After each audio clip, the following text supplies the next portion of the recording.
अस्सलाम वालेकुम भाई जोराम एंड क्लेवरन। आपके आने का शुक्रिया और आपको देखकर बहुत खुशी हुई। मैं पहले आपसे ये पूछना चाहता हूँ कि जोरम कौन है? वालेकुम अस्सलाम। मुझे बुलाने का बहुत शुक्रिया। यहाँ आना मेरे लिए बहुत इज्जत की बात है। जोराम वॉन क्लेवरन 23 जनवरी 1979 को एम्स्टरडैम में एक आम से घराने में पैदा हुआ, जिसमें बाप, माँ, भाई, छोटी बहन और एक बिल्ली थी। एम्स्टरडैम में मैं एक प्रोटेस्टेंट घराने में पला बढ़ा। हाई स्कूल से फरागत के बाद मैंने कंपैरेटिव रिलीजन पढ़ा। मैं चंद साल एक उस्ताद रहा हॉलैंड में, और खसूसन मेरी जिंदगी में बहुत सी चीजें थीं। जब मैं एक अमूमी नजर डालता हूं और जब इस्लाम की बात आई तो मैं सियासी तौर पर फ्रीडम पार्टी की तरफ से सरगर्म हो गया। मैं पार्लियामेंट का मेंबर बना और बिलाखिर मैंने एक इस्लाम मुखालिफ किताब लिखने का फैसला किया। इसका आगाज एक इस्लाम मुखालिफ किताब से हुआ, फिर ये खुदा की तलाश में बदली और एहतताम मेरे मुसलमान होने पर हुआ। आपकी जिंदगी ईमान के लिहाज से कैसी थी? आपका किस पर ईमान था? मुसलमान होने से पहले मैं इस्लाही चर्च से एक प्रोटेस्टेंट ईसाई था। हम बाइबल पढ़ते थे, हम सबके नाम बाइबल से थे, हम सबका बपतिस्मा हुआ था, हम चर्च जाते थे, वगैरह वगैरह। यानी हम इस लिहाज से काफी हद तक ईसाई थे। जाहिर है कि मेरा खालिक कायनात पर ईमान था, मेरा जन्नत दोज़ख पर ईमान था, मेरा फरिश्तों की वही पर ईमान था, और जाहिर है उस चीज पर भी जो ईसाइयों को मुसलमानों से अलग करती है। यानी मेरा ये ईमान था कि यीशु मसीह खुदा के बेटे हैं, और ज्यादा फलसफियाना लिहाज से मेरा ईमान था कि वो खुद खुदा हैं। मेरा दोबारा जिंदा किए जाने पर ईमान था, और जाहिर है कि मसीह अलैहिस्सलाम की मसलूबियत पर भी, और मेरा कफारे पर ईमान था। लेकिन ट्रिनिटी एक इंतहाई पेचीदा तस्वुर है। ख्वाह आप माने या नहीं, ये वाकई बहुत पेचीदा है, क्योंकि बाइबल में खुदा के बारे में कहा गया है कि खुदा लाफानी है। लेकिन अगर आप लाफानी हैं लेकिन फिर भी आप मर जाते हैं, तो आप बैक वक्त लाफानी और फानी नहीं हो सकते। यही वो चीज थी कि जब मैं जरा बड़ा हुआ, 16-17 साल का, तो मैंने इस पर एतराजात शुरू किए कि ये लॉजिकल बात नहीं है। मैंने कई लोगों, पादरियों, तबलीगियों, हत्ता के रब्बियों से बात की, लेकिन मिलने वाले जवाब ज्यादा तसल्ली बख्श नहीं थे। उसने इसे मेरे लिए पेचीदा बना दिया और मेरे जहन में इस किस्म के कुछ शकूक रह गए थे। लेकिन मैंने कहा ठीक है, इसको छोड़ो, और मैंने एक जज की तरह सोचा, बस यकीन कर लिया। और शायद मैं इतना ज़हीन नहीं कि सारी बात समझ सकूं। इसके बावजूद मैं खुदा पर ईमान रखता था। मेरा फिर भी ईमान था कि मसीह अलैहिस्सलाम एक बहुत अहम शख्स हैं। मेरा ईमान था कि वो खुदा के बेटे हैं, लेकिन इसकी हकीकत को मैंने इसी पर छोड़ दिया। आपने कैसे और क्यों इस्लाम मुखालिफ किताब लिखने का फैसला किया? हाई स्कूल के बाद मैं यूनिवर्सिटी गया और मैंने कंपैरेटिव रिलीजन पढ़ा। और एक काबिल जिक्र बात मेरे ख्याल में ये थी कि मेरा कॉलेज का पहला दिन 11 सितंबर 2001 था। मेरे जहन में पहले से ही था कि अच्छा, ये मुसलमान लोग वो जुनूनी किस्म के हैं और ये मजहब सच नहीं है। फिर चंद साल बाद हॉलैंड में एक शख्स थियो वान गोग था। वो एक मशहूर फिल्म साज था और उसे सड़क पर मार दिया गया। उसे गोली मारी गई थी और उन्होंने उसका गला काटने की कोशिश की थी, और उसके पेट में एक चाकू घोंपा था, जिस पर अयान हर्शी अली नामी एक और लड़की के लिए एक लेटर था, जिस पर लिखा था अगली बारी तुम्हारी है। लिहाजा इससे मेरे इस्लाम मुखालिफ एहसासात में इस तरह इजाफा हुआ कि मैंने सोचा मुझे कुछ करने के लिए सियासी तौर पर सरगर्म होना चाहिए और अपने मुल्क को इस बुराई या नुकसान से बचाना चाहिए। आपने इस्लाम की वजह से सियासत शुरू की? हाँ, और इसका ताल्लुक इस्लाम से ही था। यही वजह थी कि मैं एक किताब लिखना चाहता था ताकि लोगों को बता सकूं कि इस्लाम दुनिया के लिए खतरा क्यों है। जब मैं अपनी किताब लिख रहा था, जैसा कि मैंने पहले कहा, ईसाईयत से मुतल्लिक सवालात, शक व शुबहात दोबारा उभरे, और जाहिर है ये सच्चाई से मुतल्लिक थे, क्योंकि मैं एक ईमान वाला ईसाई था और मेरे ईसाईयत के सवालात को बिलाखिर इस्लामी अंदाज में जवाब मिला। क्योंकि जाहिर है जब मैंने किताब लिखनी शुरू की तो बहुत से लोगों का ख्याल था कि ये कोई सियासी किताब है, लेकिन ये सियासी इतनी नहीं थी। ये एक मजहबी किताब थी, क्योंकि मैं लोगों को बताना चाहता था कि इस्लाम एक खतरनाक मजहब क्यों है, और मैंने इसे एक ईसाई नुक्ता नजर से लिखा था। लिहाजा आगाज में मैंने ईसाईयत में खुदा के तसव्वुर और इस्लामी तसव्वुर के दरमियान मवाजना शुरू किया। लेकिन चूंकि मुझे ट्रिनिटी के बारे में ये शकूक थे और मुझे इस्लाम में तौहीद यानी खुदा का एक होना नजर आया, हाँ ये ज्यादा माकूल बात लगती है। और फिर मैंने सोचा ठीक है, मैंने बाइबल दोबारा पढ़ी ताकि अपना ईमान ताजा करूं कि इस्लाम में तौहीद का तसव्वुर ईसाई तसव्वुर क्यों नहीं है। लेकिन जब मैं पुराना ओहदनामा पढ़ रहा था और मैंने देखा कि पुराने ओहदनामे में पैगंबर ने कहा था एक खुदा, एक खुदा, एक खुदा, और फिर मैंने सोचा ठीक है, मैं नए ओहदनामे में सिर्फ यीशु मसीह के अल्फाज देखूंगा। और फिर मुझे नए ओहदनामे में ये कहानी मिली। एक शख्स मसीह अलैहिस्सलाम के पास आया और पूछा, जिंदगी में अहम तरीन चीज क्या है? मैं जन्नत कैसे पा सकता हूँ? उन्होंने जवाब दिया, दो चीजें हैं। ऐ इसराइल, तुम्हारा खुदा एक है, अपने पड़ोसी के साथ ऐसा सलूक करो जो तुम अपने साथ चाहते हो। तो मैंने सोचा अच्छा, यीशु मसीह भी यही बात कर रहे हैं, ऐ इसराइल तुम्हारा खुदा एक है। लिहाजा मैंने सोचा कि खुदा का ये मुकम्मल मुसलमान तस्वुर ज्यादा माकूल लगता है, और ये वही तस्वुर है है जो मुझे पुराने और नए ओहदनामे में मिला था, और मैंने जाना कि ईसाईयत बतौर मजहब कुछ और सिखाती है, लेकिन ये खुदा का वो तस्वुर नहीं है जो मुझे बाइबल में मिला। चनाचे कई हफ्तों के मुताले, हर किस्म की किताबें पढ़ने, फिर दोबारा पढ़ने के बाद मैंने सोचा ठीक है, शायद खुदा की यकताई ही वो चीज है जो हक है। तो इस तरह इसका आगाज हुआ। अपनी तहकीक के दौरान आपने कौन से वसाइल इस्तेमाल किए?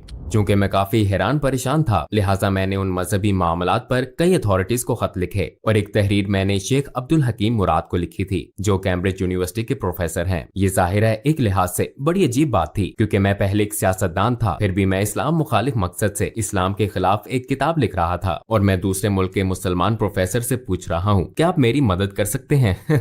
लिहाजा मैंने उन्हें बताया कि मैं एक किताब लिख रहा हूँ, मेरे जहन में बहुत से सवालात हैं। लिहाजा सादा अल्फाज में मैंने कह दिया कि मैं क्यों सोचता हूँ इस्लाम दहशतगर्दी को फरोग दे रहा है, ये औरत, ईसाईयत और दूसरी चीजों का मुखालिफ क्यों है। और शायद 6 हफ्तों बाद उन्होंने मुझे एक तफसीली ईमेल भेजी और बराह रास्त समझाना शुरू किया। मेरे बहुत से सवालों के जवाब दिए, लेकिन मुझे ये भी कहा गया कि आपको ये आर्टिकल पढ़ना होगा, ये किताब, वो किताब पढ़नी होगी, उस शख्स से पूछना होगा। उनके समझाने का अंदाज बहुत तफसीली था, लेकिन बिलाखिर तमाम किताबें और मज़ामीन पढ़ लेने के बाद मैंने पुराने ओहदनामे के पैगंबरों और मोहम्मद सल्लल्लाहु अलैहि वसल्लम के दरमियान मवाजना किया। अब मेरे पास कोई एतराज ना था कि वो सब पैगंबर हैं और ये नहीं है, और मैंने सोचा अच्छा, अगर मैं इन्हीं बुनियादों पर हजरत मूसा को तस्लीम करूं लेकिन पैगंबर सल्लल्लाहु अलैहि वसल्लम को तस्लीम न करूं तो फिर ये कुछ और बात है। मैंने सोचा मैं इन्हें पैगंबर क्यों नहीं समझता। मैंने सोचा शायद इसलिए कि उनकी बहुत सी बीवियां थीं, लेकिन फिर जब आप हजरत सुलेमान को देखते हैं या आप हजरत दाऊद इब्राहिम अलैहिस्सलाम को देखते हैं, पुराने ओहदनामे में कई अफराद का जिक्र है जिनकी एक से ज्यादा बीवियां थीं। हत्ता कि जब आप गैर मजहबी किताबों में देखते हैं तो सकाफती तौर पर यूरोप, अफ्रीका, एशिया, हर जगह ऐसे मर्द हैं जो कई वजूहात की बिना पर कई बीवियां रखते हैं। तो मैंने सोचा कि अच्छा, ये भी कोई वजह नहीं हो सकती। तो एक एक करके ये तमाम वजूहात यकजा हुई। बिलाखिर मैंने सोचा कि मुझे कहना पड़ेगा ये सब पैगंबर नहीं है, मगर मेरा इस पर ईमान न था, क्योंकि मेरे ख्याल में जो काम उन्होंने किए, जो बातें उन्होंने की, जो मौजज़ात दिखाए, वो अपनी बातों और कामों से साबित शुदा थे। लिहाजा फिर तो वो है। और फिर मैंने कहा फिर मुझे ये तस्लीम करना पड़ेगा कि मोहम्मद सल्लल्लाहु अलैहि वसल्लम भी पैगंबर हैं। लेकिन मुझे इसमें शुबा था। तो पहले मैंने सोचा कि तारीख मुझे बताती है कि वो सबसे बुरे शख्स हैं। फिर मैंने कहा कि शायद वो इतने बुरे ना हो, लेकिन वो पैगंबर भी ना हो। और बिलाखिर मुझे ये शुबा होने लगा कि वो पैगंबर ही हैं। हाँ, इसी बात ने मुझे एक बार फिर कई किताबें पढ़ने पर मजबूर किया। और एक बात जो मेरे ख्याल में अब्दुल हकीम मुराद के बारे में बहुत दानिशमंदाना थी, वो ये थी कि उन्होंने कहा तुम इस्लाम मुखालिफ दलाइल पर जो किताबें पढ़ते हो वो गैर मुस्लिमों ने लिखी हैं। अगर तुम ईसाईयत के बारे में मजीद जानना चाहते हो तो मुल्हिदों की किताबें ना पढ़ो, बल्कि ईसाइयों की लिखी किताबें पढ़ना शुरू करो। वो इस पर क्यों ईमान रखते हैं, उनके दलाइल क्या हैं। लिहाजा इस्लाम के हवाले से भी तुम्हें यही करना चाहिए। इस्लामी असातिज़ा, इस्लामी उलमा वगैरह की लिखी हुई किताबें पढ़ना शुरू करो, और फिर एक ही मौजू पर मुसलमान और गैर मुस्लिम मुसन्निफीन की किताबों का मुवाजना करके तुम देख सकते हो कि कहाँ उन्होंने गलत मोड़ लिया, कहाँ अल्फाज का गलत अंदाज में तर्जुमा किया। बास मर्तबा गैर दानिस्ता तौर पर वो नहीं जानते कि कहाँ चीजें शामिल हुई, कहाँ खारिज हुई। लिहाजा बिलाखिर आपको एक नया मजहब तश्कील पाता हुआ नजर आता है, सिर्फ इन्हीं तमाम बातों की वजह से। और मैंने यही किया। मैंने पैगंबर सल्लल्लाहु अलैहि वसल्लम की जिंदगी पर भी यही किया। मैंने मार्टिन लिंक्स की किताब पढ़ी, the life of the profit, जो मोहम्मद सल्लल्लाहु अलैहि वसल्लम के इब्तदाई माखज़ पर मबनी थी। और जाहिर है ये एक नो मुस्लिम ने लिखी थी, और उसके दलाइल देने का अंदाज, उसके बताने का, लिखने का अंदाज मुझे बहुत पसंद आया, क्योंकि ये सकाफती मुमासलत थी। मसलन मैं किसी मखसूस मौजू वगैरह पर कैसे जाऊं, और पहली मर्तबा मैंने उन्हें देखा एक जंगजू के रूप में नहीं, क्योंकि मेरे जहन में उनकी यही तस्वीर थी, बल्कि मैंने उन्हें एक बाप के रूप में देखा, और उन्हें एक दोस्त, एक उस्ताद और दीगर कई रूप में देखा। और हाँ, तब मैंने उस शख्स को अपने किरदार में देखा, और मैंने कहा मैं बहुत कुछ कह सकता हूँ, लेकिन ये नहीं कह सकते वो अच्छे इंसान नहीं है। चनाचे उनके किरदार ने मुझे मजीद पढ़ने और मजीद जानने पर उकसाया। अपनी तहकीक के दौरान आपको किस चीज ने सबसे ज्यादा हैरान किया? हिंदा से मुतल्लिक कहानी ने कुछ ऐसा था जैसे कोई स्विच हो, जैसे मुझे बदलना होगा। और इसकी वजह ये थी कि मैंने सोचा हिंदा वो एक दुश्मन अबू सुफियान की बीवी थी, और एक तरह से उसने नबी के महबूब चचा हमजा रजी अल्लाह अन्हु को कत्ल करने के लिए रकम दी थी। और मैदान जंग में ऐसा हुआ वो शहीद हो गए, हत्ता कि उन्होंने उनकी लाश के कान नाक काट कर हर जगह घुमाए और लाश की बेहुरमती की। बिलाशुबा पैगंबर सल्लल्लाहु अलैहि वसल्लम इस वाक़े से बहुत गमगीन थे, और फिर कई साल बाद वो ताकतवर ताकतवर हो गए। वो मक्का में बरसरे इक़्तिदार आ गए और फिर वहाँ हिंदा मौजूद थी और मैं ये किताब में पढ़ रहा था और मैंने सोचा कि अच्छा अब इसे मसलूब किया जाएगा, इसके हाथ काटे जाएंगे या कोई और सजा दी जाएगी। लेकिन उन्होंने कहा अभी मैं इसकी शक्ल नहीं देख सकता, लेकिन सबको माफ कर दिया गया है और अगर तुम यही मुसलमानों के साथ रहना चाहती हो तो ऐसा मुमकिन है और अगर नहीं तो जा सकती हो, लेकिन अब खून रेजी खत्म हो चुकी है। और मैंने सोचा कि उसे माफ कर दिया गया। अगर आप अपने रिश्तेदार के कातिल को माफ कर सकते हैं, खसूसन अपने महबूब चचा के कातिल को जिसने लोगों के सामने उनके जिस्मानी अज़ा की नुमाइश की हो आपकी और आपके नजरिए की तहकीर के लिए, तो इसका मतलब है कि आपका किरदार बहुत अजीम है। ये बहुत बड़ी खूबी है, ऐसी खूबी जो बहुत नायाब है और उन्होंने यही किया। तो मैंने सोचा हाँ वाकई वो बहुत खास इंसान थे। और ये जानने के बाद मैंने सोचा मेरे पास उनके पैगंबर होने के दलाइल हैं। उनका किरदार और दीगर लोगों के साथ उनका सलूक मेरे सामने है। मैंने देखा कि उन्होंने अपने दुश्मनों के साथ कैसा सलूक किया। मेरे ख्याल में वो पैगंबर हैं। लेकिन फिर मैंने सोचा ओ ये तो बहुत खौफनाक बात है, क्योंकि मैं पहले से ही खुदा की वहदानियत को मानता हूँ और अब मैं मान रहा हूँ कि वो नबी हैं। अगर मैं आपको कहूँ कि खुदा एक ही है और मोहम्मद सल्लल्लाहु अलैहि वसल्लम उसके नबी हैं, ये तो तकरीबन शहादत हो गई। फिर मैंने सोचा चलो किताबें बंद करता हूँ, इसे रोकता हूँ, ये सब गलत सिमत में जा रहा है। और यकीनन मैंने जो पढ़ा या देखा और जो कुछ तजर्बा किया उसके बायस मैं अब पहले जैसा इस्लाम मुखालिफ नहीं रहा था। मैं आपको बताऊं कि ये सब एक तसव्वुराती कहानी की तरह लगता है, लेकिन आखिर में वाकई ऐसा हुआ। मैं इस पर ये सारी किताबें पढ़ी थी और जब मुझे एहसास हुआ कि हाँ ये एक तरह से शहादत है, तो मैंने कहा अच्छा मैं सारी किताबें रख देता हूँ। और मैंने किताबें ऊंची शेल्फ पर रख दी, लेकिन किताबें इतनी ज्यादा थी कि बहुत सी शेल्फ से नीचे गिर गईं और शेल्फ से गिरने वाली किताबों में कुरान भी था। और जब मैंने इसे उठाया तो मेरा हाथ सूरा 22 आयत 46 पर था, जहाँ लिखा था आंखें अंधी नहीं होती बल्कि दिल अंधे हो जाते हैं। और मैंने सोचा मेरा वाकई यही मसला है, क्योंकि आंखें अंधी नहीं थी। मैं अपने हाथ से लिखा वाकई देख सकता था। किसी ने मुझे ये किताब लिखने पर मजबूर नहीं किया था। किसी ने नहीं कहा था कि तुम्हें ये लिखना है या वो लिखना है। मैंने खुद ही लिखना शुरू किया था और मैं इसे अपनी आंखों से देख सकता था। लेकिन मैं अब भी ये हकीकत तस्लीम ना कर सका जो मैंने कहा था कि वो पैगंबर हैं, खुदा एक है। मैं तस्लीम नहीं कर सका। तो मेरी आंखें नहीं बल्कि मेरा दिल अंधा था। मैं ये हकीकत तस्लीम ना कर सका, शायद अपने नफ्स या अना की वजह से इसे कबूल ना कर सका। और मैंने कहा ऐ खुदा, मुझे परवाह नहीं कि ये बाइबल का खुदा है या कुरान का, मुझे इशारा दे ताकि 100% दुरुस्त रास्ता जान लूं। फिर मैं सोने चला गया, लेकिन जब जागा तो मैंने खुद को बहुत महफूज महसूस किया। मैं वाकई बहुत महफूज महसूस कर रहा था। मैंने कभी किसी हवाले से इतना महफूज महसूस नहीं किया। मेरा सारा इस्तराब और शक व शुबहात खत्म हो गए थे, सूरज के सामने बर्फ की तरह। और मैंने खुद से कहा शायद मैं मुसलमान हो गया हूँ। फिर जाहिर है मुझे दूसरे लोगों को भी बताना था। आपके इर्द गिर्द के लोगों का क्या रद्द-ए-अमल था जब आप मुसलमान हुए? अस्सलामुअलैकुम भाई और बहनों, हमने देखा है कि हमारे 80% नाजरीन बाशुमूल इस वीडियो के ने हमारे चैनल को सब्सक्राइब नहीं किया है। जैसा कि आप जानते हैं हम एक गैर मुनाफा बख्श तंजीम है और हमने अपनी वीडियोस पर एड्स बंद रखी हैं। लिहाजा हम सिर्फ इसलिए कह रहे हैं ताकि सच्चाई को फैलाया जाए। ये एक छोटा सा अमल लग सकता है, लेकिन इंशाल्लाह ये बहुत से लोगों के लिए रहनुमाई का जरिया होगा। आइए अब सब्सक्राइब बटन पर क्लिक करें और एक साथ चलें अब्दियत की तरफ। आपके इर्द गिर्द के लोगों का क्या रद्द-ए-अमल था जब आप मुसलमान हुए? अक्सर का रद्द-ए-अमल मनफी था। यकीनन बहुत से लोगों के लिए, खसूसन कुछ अंकल और आंटियों के लिए एक सदमा था। उन्हें खबरों से इसका पता चला और जब अपनी माँ को बताया तो वो रोने लगी। और मेरी बीवी काफी खुले जहन की थी। हाँ वो इस बारे में बहुत मुस्बत थी। उसने कहा अच्छा अगर इस्लाम ही आपका हकीकी ईमान है और ये आपके दिल में है, मैं कौन हूँ? और मेरी पिछली मुलाजमत के कुछ साथी काफी जारहाना थे। मुझे 2000 से ज्यादा मौत की धमकियां मिली मुझे सपोर्ट करने वालों की तरफ से जिन्होंने मुझे वोट दिया था। लोगों ने इंतहाई नफरत अंगेज बातें की। हम तुम्हारी बीवी का रेप कर देंगे, तुम्हें गोलियां मार देंगे, हमें तुम्हारे बच्चों का स्कूल मालूम है, वगैरह वगैरह। इनमें से ज्यादातर यकीनन अहमक हैं, क्योंकि वो कंप्यूटर पर फजूल लिखने वाले पागल लोग हैं। तो वो काफी मुश्किल वक्त था और मुझे अपने काम पर भी जाना था। और ये एक ईसाई तंजीम थी। उसके लीडर ने कहा ये नाकाबिले यकीन है और उसने कहा हाँ मैंने तब्दीली महसूस की थी। जब तुम रेडियो पर मखसूस मौजुआत पर बोलते थे तो कुछ ज्यादा ही नरम मिजाज होते थे, पहले की तरह सख्त नहीं। तुम मुसलमान हो रहे थे। और जब मैंने कहा हाँ मैं मुसलमान हो गया था तो उसने कहा कि मैं इस वजह से 2 दिन तक सो नहीं सका, मैं इसे तस्लीम न कर सका। ये इंतहाई अजीब था। लेकिन मेरे लिए सबसे मुश्किल काम अपने दादा को बताना था, क्योंकि मेरे दादा मरने वाले थे। उनकी उम्र तकरीबन 93-94 साल थी और वो घर में बिस्तरे मर्ग पर थे। मुझे उन्हें बताना था और मेरी माँ ने मुझे कहा था तुम्हें बताना होगा कि तुम्हारे दादा उनके वालिद थे। तो मैंने कहा अच्छा तो फिर आपको मेरे साथ आना पड़ेगा। वो एक ढाल की तरह थे और मैंने सिर्फ इतना कहा कि दादा मैं मुसलमान हो गया हूँ। और फिर उन्होंने अपनी आंखें बंद कर ली और मैंने सोचा कि उनकी सांसें बंद हो गई हैं, क्योंकि वो बहुत बूढ़े थे और कुछ देर के लिए वाकई उनकी सांसें रुक गईं और फिर वो दोबारा सांस लेने लगे और उन्होंने मेरी तरफ देखा और कहा, चलो कम से कम तुम कैथोलिक तो नहीं बने। तो ये बहुत मजाहिया बात थी।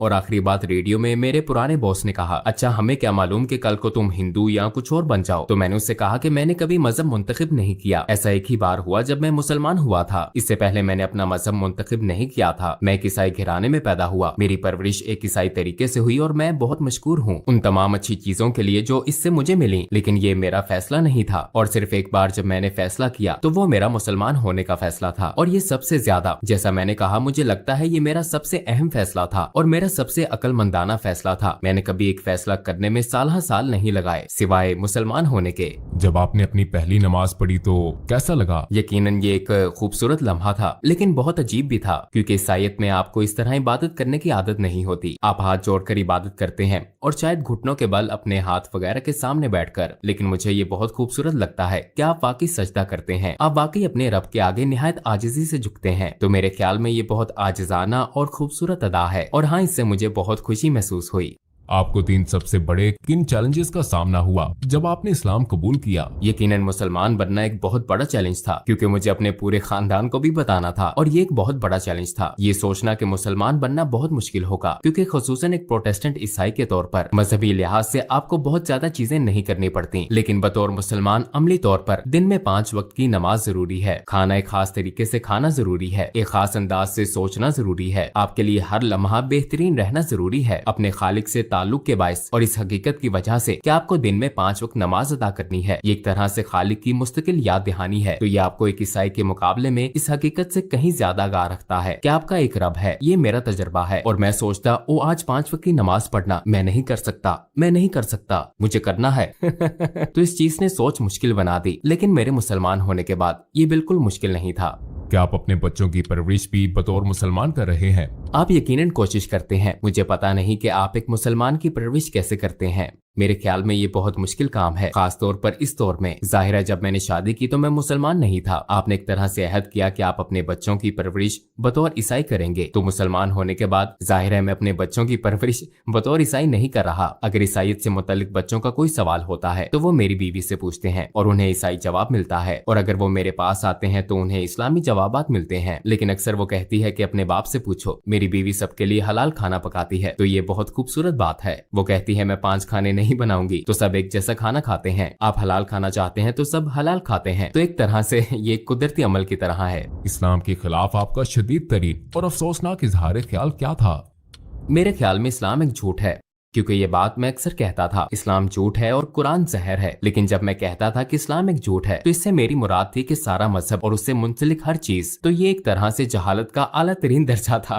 हाँ, मुझे इस चीज का अफसोस है, क्योंकि ये एक छतरी की तरह था और बाकी सब कुछ इस्लाम एक झूठ है कि तसव्वुर के तहत आता था, क्योंकि यही बुनियादी सोच थी। और यकीनन मैं खुद को इल्जाम देता हूँ और जानता हूँ कि ऐसा करने वाले बहुत से लोग अमली मुसलमान नहीं है। और एक तरह से मैं इस चीज को समझता हूँ, क्योंकि हर चीज जो सियासी, समाजी और सकाफती लिहाज से कही और की जाती है उसे भी शुमार किया जाता है। मैं कभी कभी अपनी पुरानी पार्टी के लोगों के दलाइल भी सुनता हूँ जिन्हें मैंने नाराज किया। हाँ, ये चीज मुझे परेशान करती है और यही वजह है कि हमने IXC इस्लामिक एक्सपीरियंस सेंटर नामे एक तंजीम कायम की और हम स्कूलों, प्राइमरी और हाई स्कूलों, कॉलेजों, यूनिवर्सिटियों, यहाँ तक कि हुकूमत के 2 महकमों, दीगर समाजी तंजीमों और गिरजा घरों में जाते हैं इस्लाम के बारे में गलत फहमियां दूर करने, पैगाम फैलाने और इस्लाम को उसके हकीकी रंग में दिखाने के लिए। और हम ये ऐनक के साथ वर्चुअल रियलिटी के जरिए करते हैं। तो ये एक बहुत पुरलुत्फ तजर्बा भी होता है और इस तरह हम इन चीजों को मिटाने की कोशिश करते हैं जो मैंने माजी में कही और की हैं। लोगों को इस्लाम के बारे में कैसे तहकीक करनी चाहिए? क्या आप सिर्फ गूगल सर्च का मशवरा देते हैं? नहीं, मैं यकीनन गूगल का मशवरा नहीं दूंगा। मैं कभी इसका मशवरा नहीं दूंगा। मैं कहूंगा कि कंप्यूटर बंद कर दो। नहीं, मेरे ख्याल में ये बहुत जरूरी है कि लोग किताबें पढ़ें, असली सफात वाली किताबें। मैं मशवरा दूंगा मार्टिन लिंक्स की किताब Muhammad his life based on the early sources पढ़ें। जिस किताब की मैंने पहले बात की थी ये एक सब्ज किताब है और मैं समझता हूँ कि लोगों के लिए ये बहुत जरूरी है कि कुरान का खुद से गहरा मुतालिया ना करें, क्योंकि ये एक बहुत ही पेचीदा किताब है। और अगर आपके पास ऐसा कोई नहीं जो आपको सिखा सके, खास तौर पर ज्यादातर लोग जो इस्लाम के बारे में कुछ नहीं जानते, रवानी से अरबी या क्लासिकी अरबी बोलने वाले नहीं होते, तो आप कुरान की तफसीर या तर्जुमा पढ़ते हैं और जाहिर है ज्यादातर ये मुसद्दिका नहीं होता। इसलिए मैं लोगों को सिर्फ सीरत का मुतालिया करने का मशवरा दूंगा। नबी के किरदार और जिंदगी का मुतालिया करें, क्योंकि रवायत भी हमें यही सिखाती है। उनकी जिंदगी कुरान थी, वो एक तरह से जिंदा कुरान थे। उनकी सुन्नत का मुतालिया करें, और मेरे ख्याल में ये इस्लाम को दरियाफ्त करने का बेहतरीन तरीका है। और आखिर में आप क्या कहना चाहेंगे? मैं मुसलमान होने के बाद पहले से ज्यादा खुशो-खुर्म हो गया हूँ, इसलिए मैं सबको मुसलमान होने की दावत देना चाहता हूँ, क्योंकि ये आपकी रूह और आपके दिल को खुशी और सुकून देता है। ये सच है, यह आपके दिलो जान से हम आहंग है। कम अज कम इसे इस्लामी नुक्ता नजर से देखें, सीरत नबी को पढ़ने की कोशिश करें, समझने की कोशिश करें कि मुसलमान किस बात पर ईमान रखते हैं, उनके रवैयों से कताए नजर, क्योंकि मुझ समेत बहुत से मुसलमान हैं जो मुसलमानों की तरह नहीं रहते। मैं हमेशा एक मुसलमान की तरह नहीं रहता, हालांकि रहना चाहिए मुझे भी और बाकी सबको भी, लेकिन आप तमाम मिसालों से बड़ी नबी सल्लल्लाहु अलैहि वसल्लम की मिसाल को देखें, और अगर आप उनकी जिंदगी का मुतालिया करें तो शायद आपको रहनुमाई मिल जाए। यह आपको सच की तरफ ले जाती है।